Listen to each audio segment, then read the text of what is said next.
Hello. On the eve of the founding of Detroit, on July 23rd, 1701, I thought it would be beneficial to go to the spot that reminds me the most of early Fort Detroit.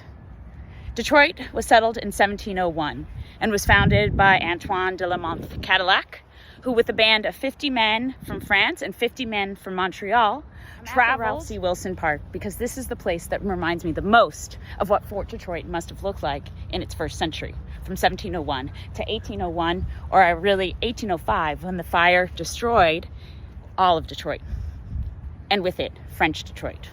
Along with those 100 men, and eventually their wives that came to settle after the first year from Montreal, you also had the Native American tribes of the Hurons, the Potawatomi, and the Ottawas, who came and resided all along the fort and surpassed the numbers of the Europeans by many.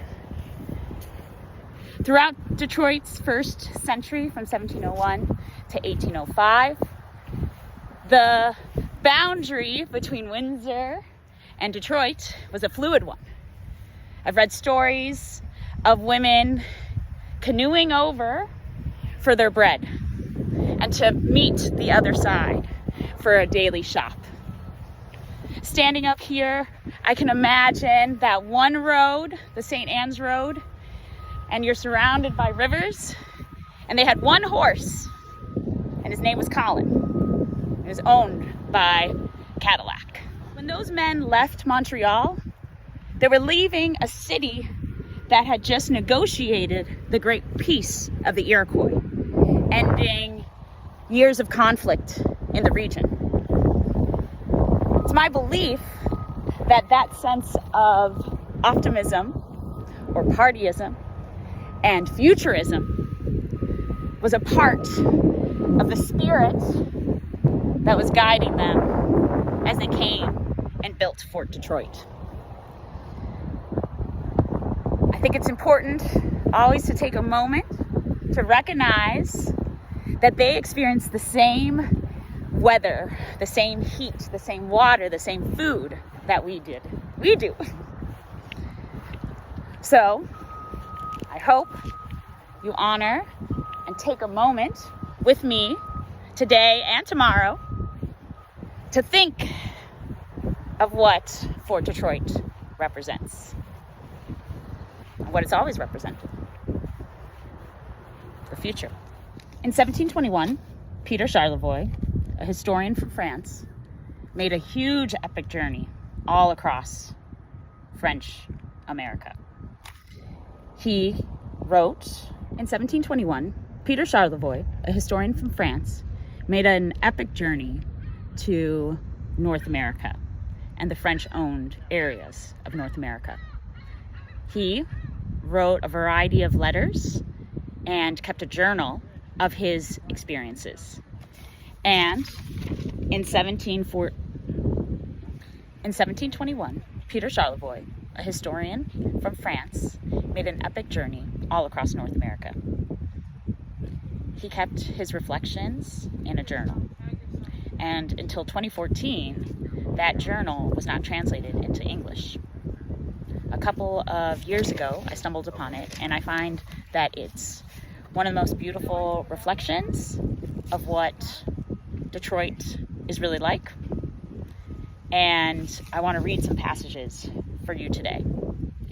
So Peter, he first visited the Narrows, or Fort Pontchartrain, in June 8th. He first visited in June 8th.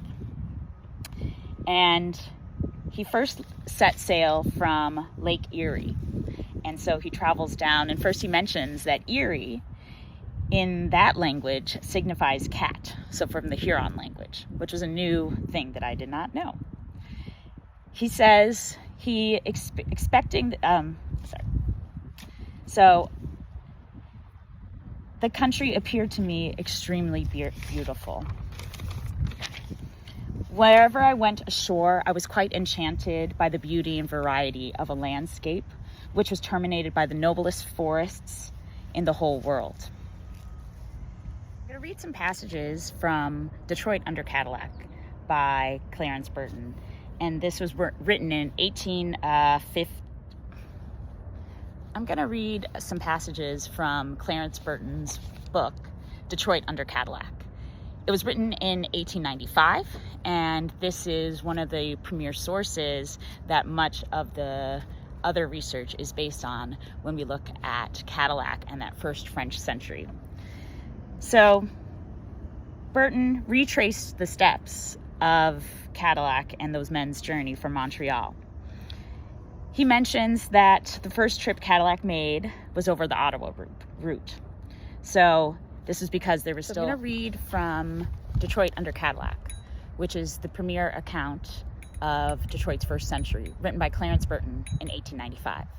And Clarence Burton, whose historical records formed the basis of the Detroit Historical Center, and his records can still be found at the public library downtown, he actually recreated and redid the Cadillac's trip from Montreal.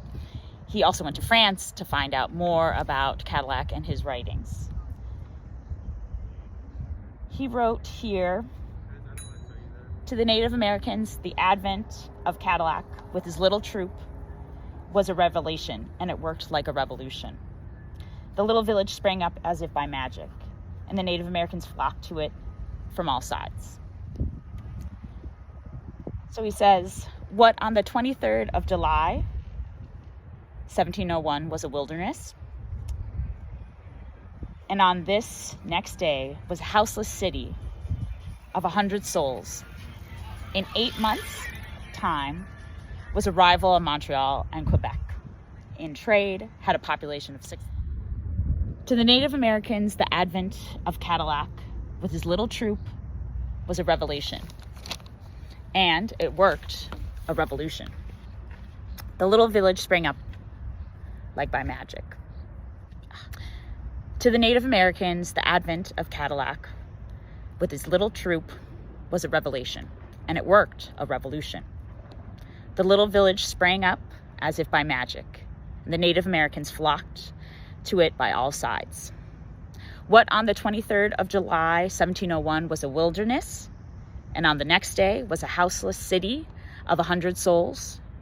In 8 months' time was a rival of Montreal and Quebec in trade, had a population of 6,000 beings, and was the metropolis of America. The Native Americans, far outnumbering the whites, were encouraged to settle around the fort and their villages, 4 or 5 in number, were above and below the palisade enclosure. So what was life like for those 100 men, or for that village and that eventually? When those men arrived in 1721, Peter Shorely.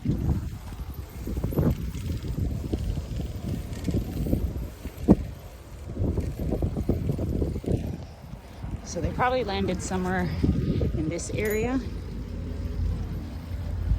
And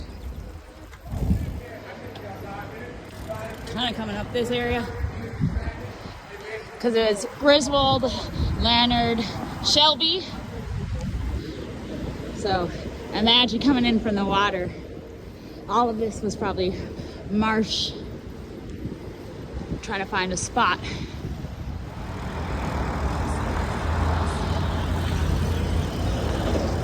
Leonard, Griswold, the perimeter of the fort. So this is where the church, they first put up a fence and then they built the church right here on the evening of July 23rd.